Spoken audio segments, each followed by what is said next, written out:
Saludos a todos los amigos del aula del Instituto Psicoanalítico de Salamanca y a los que nos ven en directo o en diferido a través del canal de YouTube. Saludamos a los grupos de extensión universitaria del Instituto Psicoanalítico de Salamanca en distintos puntos de Europa, América, Asia y África.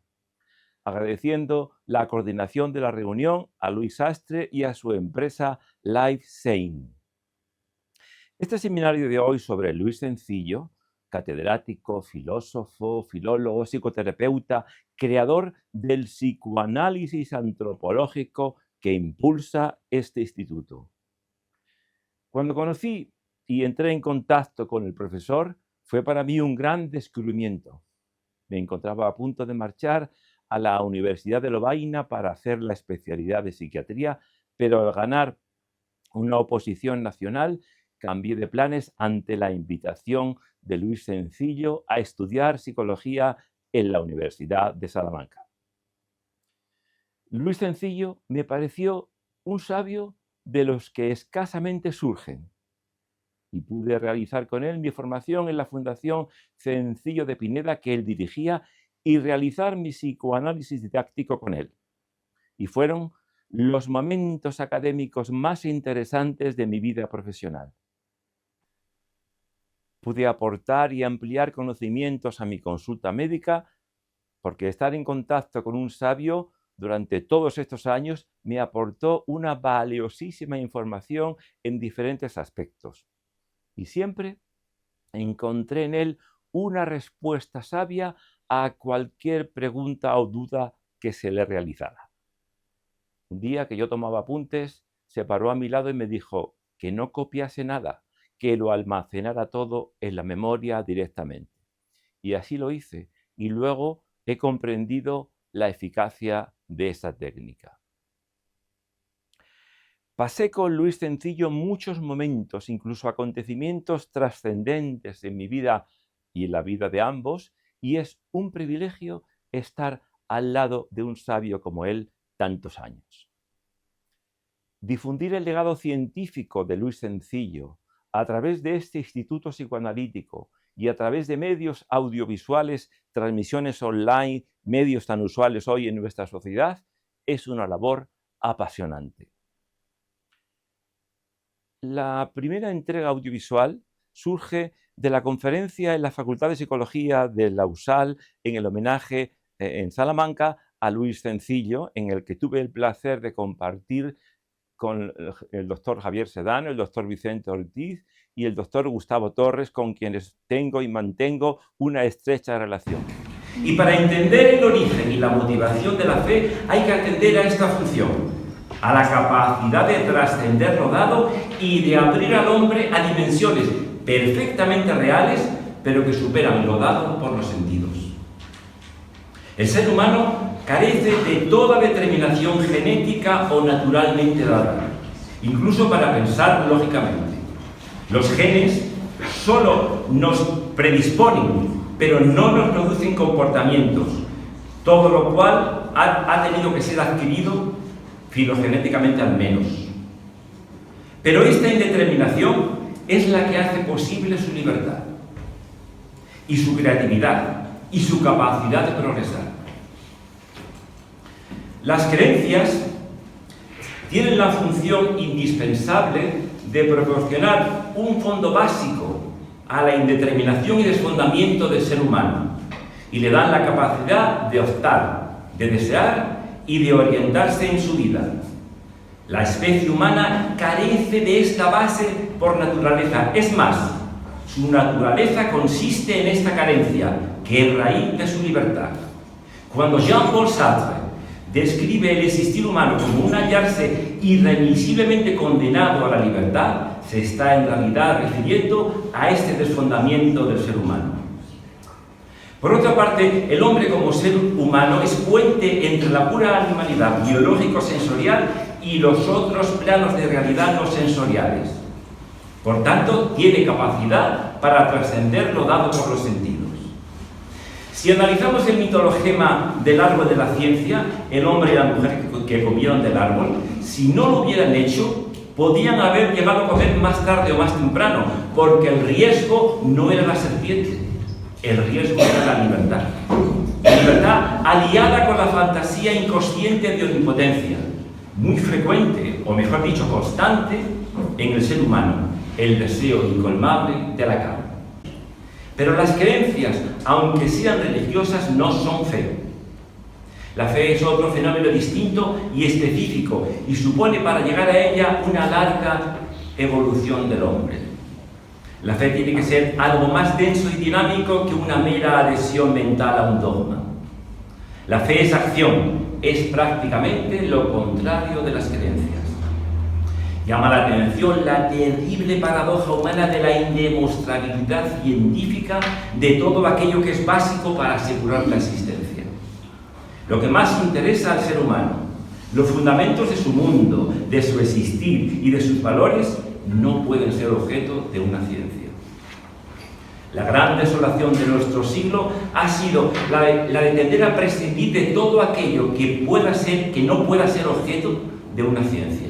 Y las ciencias no proporcionan absolutamente nada válido para saber por y para qué se existe y se actúa.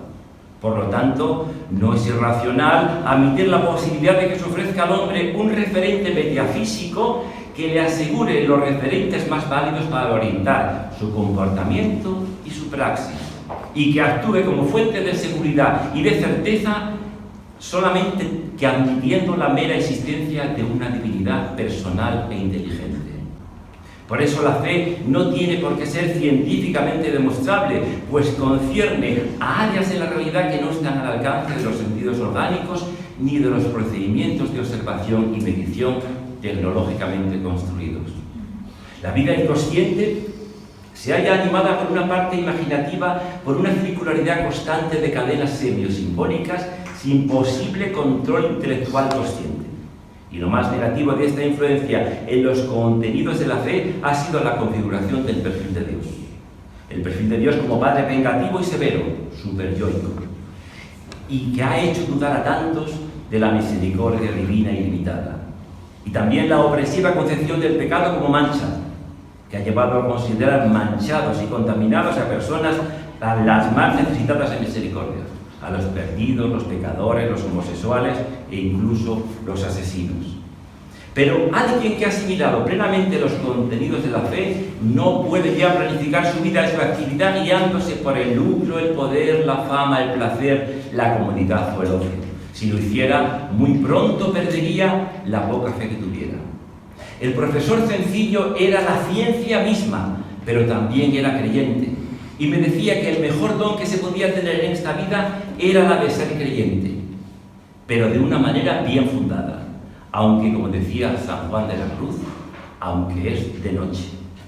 Y yo le preguntaba si hay algo realmente después de esta vida, y él me respondió: mira, si no hay nada, no te vas a enterar, pero estoy seguro de que sí. Y nos encontraremos con Dios, y el paso de esta vida a la otra no lo veas traumático, es como un clic y ya estás del otro lado. Y según decía, veremos la absoluta y plena bondad de Dios. Y un pequeño infierno sería el pesar y la culpa de no haber correspondido en nada o muy poco a ese inconmensurable amor que Dios nos tiene a cada uno. Pero también podemos encontrar sujetos sin fe. Sujetos que se han acostumbrado a movilizarse por motivos igualmente altruistas y librados de la presión pulsional de intereses egoístas o intereses de placer. Pero los patrones éticos que tales personas han adoptado hunden sus raíces en los mensajes que históricamente ha difundido la fe. Pero para poder hablar ciertamente de fe, teológicamente tal, ha de obedecer a la iniciativa primaria de Dios en automanifestarse, siempre por algún mediador histórico. Solo entonces se dan las condiciones de fe. Y la iniciativa primaria de Dios en automanifestación se oferta, y esta oferta, donación de amor, se consuma en Jesucristo. Sus acciones y sus palabras, ya que revela y al mismo tiempo vela quién es Dios. Y se constituye en automostración, en concreción humana y escatológica de la divinidad. No juzguéis, Perdonad, dad, repartid, amad sin discriminación de etnias, clases o filiaciones, sin distinción de edad, sexo o rango, y en especial a los niños marginados, perdidos y pecadores. El discurso humanista de Jesucristo carece de ideología. Va directamente a liberar al hombre y precisamente las paradojas del comportamiento divino con los hombres avalan su divinidad. En cierta ocasión pregunté al profesor Cencillo mi duda de cómo Dios podía estar pendiente en todo momento de tantísimas personas como poblamos el planeta. Y él me contestó que si Dios es infinito, no puede tener fin ni límite. Y la infinitud de Dios todo lo abarca. Nadie explicó cómo era el dogma de la Inmaculada Concepción. No era que tuviera mancha, inmaculada, no manchada. Eso es una metáfora. Lo que realmente le ocurría es que estaba desde lo más básico y profundo de su ser equilibrada y libre del mal. No tenía esa anarquía inconsciente de pulsiones. Nuestra naturaleza es un bullir de pulsiones anárquicas y por eso nos hace falta una educación, un psicoanálisis, ya que la especie humana no está programada como las demás, sino que se halla cenitalmente abierta a una posible y deseada luz superior por la que dejarse guiar. El profesor Cencillo aportó mucha luz en su vida y estoy seguro de que se encuentra en el reino de la luz, donde el Dios infinito le habrá reconocido sus muchos méritos de manera plena y absoluta, mucho mejor que en el mundo que dejó. Doy fe.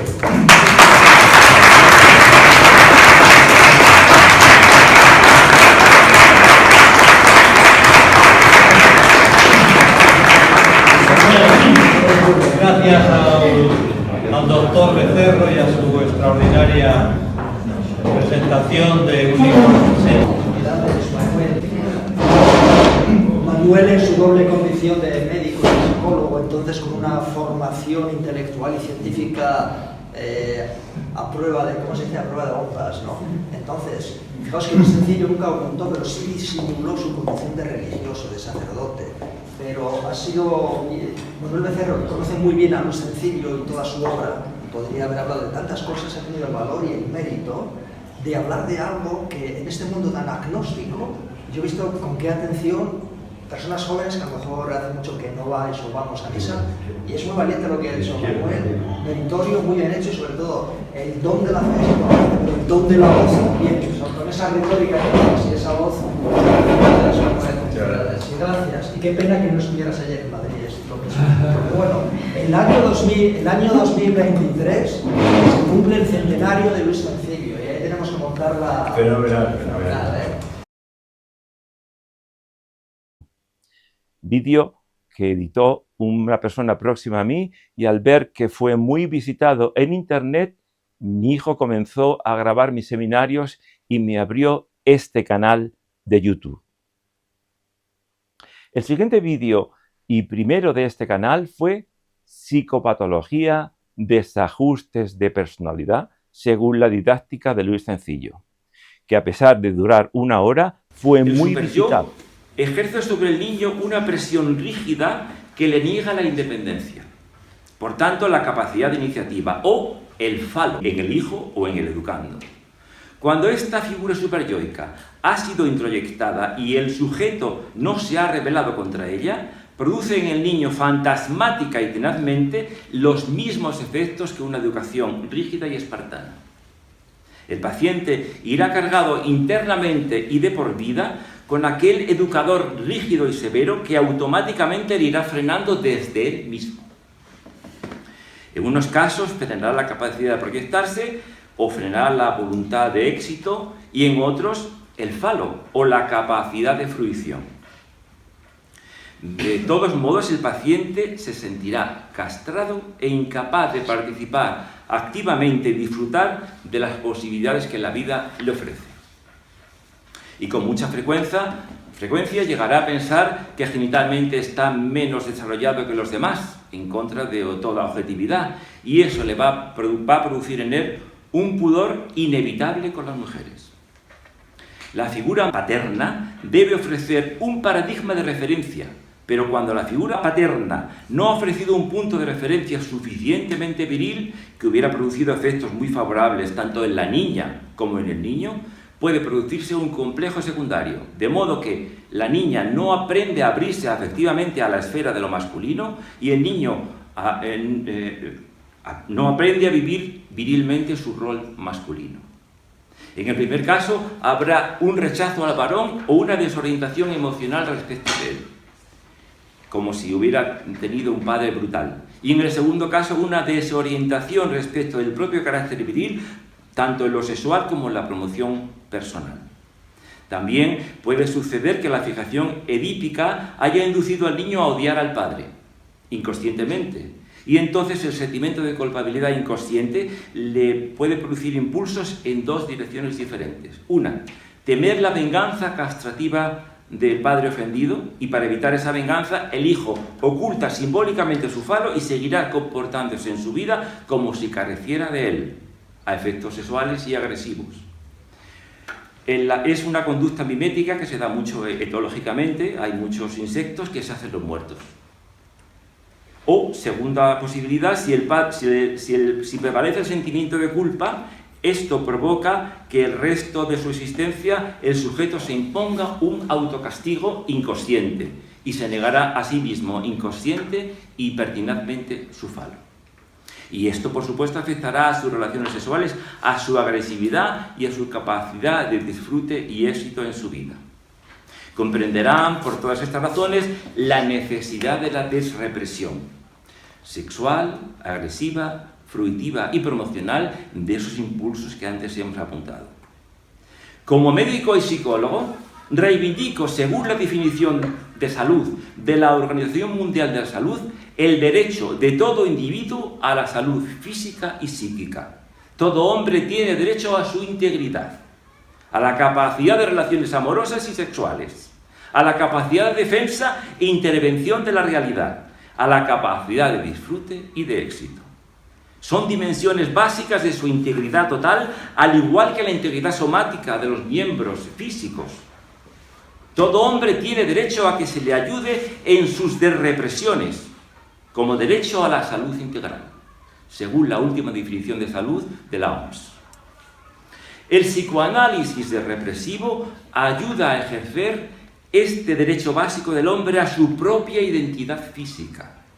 Luego es éticamente necesario. Pero la desrepresión no consiste, como alguien pueda pensar, en un irresponsable y diferenciado laxismo sexual, sino que debe ser asuntiva y no requiere practicar.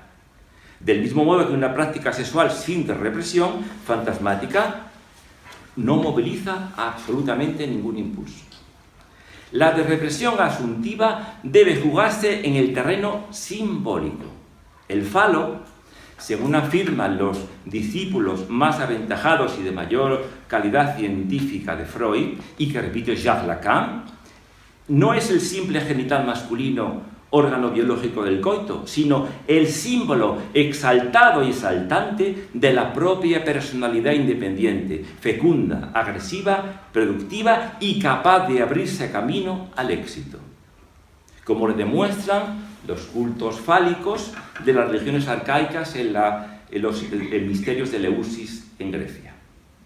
Por lo tanto, la desrepresión asuntiva implica la asunción del falo como símbolo tanto en el hombre como en la mujer, portador de todas las significaciones anteriormente enumeradas y no una mera activación erótica de la genitalidad orgánica, sino una personalización no castrada, autosuficiente, autoposesiva, productiva y capaz de éxito. El falo es para todo ser humano símbolo de personalidad.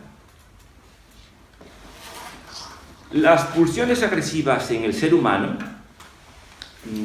no han de entenderse como una agresividad física ni psíquica, sino como productividad. La productividad, la capacidad de afirmación, la capacidad de éxito, de seguridad y de mantenimiento de una conducta coherente. Todas estas se deben a las pulsiones agresivas que deben estar adecuadamente canalizadas. Desde el prisma del psicoanálisis antropológico, hemos editado un vídeo casi semanal desde el 2019 a hoy. Hemos tratado y realizado vídeos sobre cada fase del método de psicoanálisis antropológico. Incluso durante la pandemia no dejamos de emitir, ya que lo hicimos online, forma que posteriormente ha quedado instaurada en nuestros seminarios y ha permitido conectar con otras latitudes y continentes y mantener también el formato presencial que seguimos realizando en el aula de este instituto. Buenos días a todos y bienvenidos a este nuevo seminario. Damos la bienvenida a todos los amigos conectados desde España y a todos los que están conectados desde otras latitudes y continentes y que nos ven en directo o en diferido. Luis Cencillo es una gran figura del humanismo y personaje paradigmático como ser humano y como hombre de ciencia. Creador de la estructura y método de psicoanálisis antropológico, el Instituto Psicoanalítico de Salamanca se complace en ofrecer esta aproximación a su gran aporte a la psicología. El doctor Manuel Becerro, que es el director de investigación del Instituto Psicoanalítico, realizará una amplia semblanza del profesor Cencillo, pues es una de las personalidades más importantes de los últimos tiempos. Así que sin más, tiene la palabra el doctor Manuel Becerro Cerecera. Buenos días a todos y bienvenidos a este nuevo seminario sobre la teoría de Luis Cencillo. Luis Cencillo Ramírez, doctor en filología, licenciado en filosofía, licenciado en Derecho, licenciado en Teología, diplomado en Psicología, catedrático, antropólogo, psicoterapeuta y escritor. Son 7 precisamente las disciplinas y fue un maestro en todas, excepto en el Derecho, a la que no se dedicó. A todas contribuyó con originales y valiosas aportaciones. Además, pintaba, escribió poesía y varias obras de teatro. Fue un hombre de gran sensibilidad, elegancia y buen gusto. Falleció en Madrid el 25 de junio del 2008. Conocí a Luis Cencillo por primera vez y quise saludarlo tras una apoteósica conferencia en Salamanca.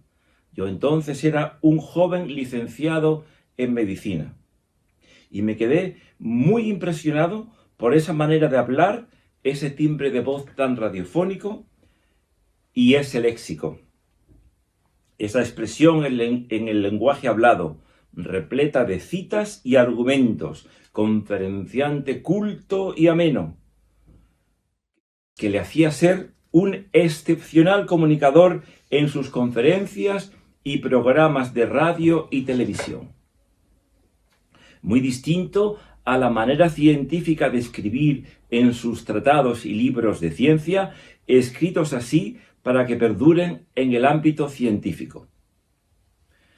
Luis Cencillo, en posteriores encuentros, me invitó a realizar la licenciatura de Psicología, y a él debo mi formación en esta materia. Cencillo se ocupó de muchos campos científicos, ejerciendo la docencia, y fue invitado a compartir cursos, seminarios y conferencias en muchas universidades e institutos, como en la Universidad de Verano de la Rábida, en el Instituto de España, el Montinari de Génova, la Fundación Juan March, la Casa de España en París, y también en universidades latinoamericanas como la de Córdoba en Argentina y El Salvador en Buenos Aires, y la de Andrés Bello en Caracas, Venezuela. En España fue también profesor de factores psicológicos de la sexualidad en INCISEX y profesor de psicología de las religiones en el Máster de Ciencias de Religiones de la Universidad Pontificia de Comillas. Pero residiendo en Alemania, en cierta ocasión fue invitado por un profesor alemán a pasar un fin de semana en su casa. Y cuando llegó un viernes a su casa, según él me contó, la portera del edificio le dice que su amigo Herr Profesor le han surgido problemas para llegar y le da las llaves del apartamento para que lo espere en casa del profesor alemán.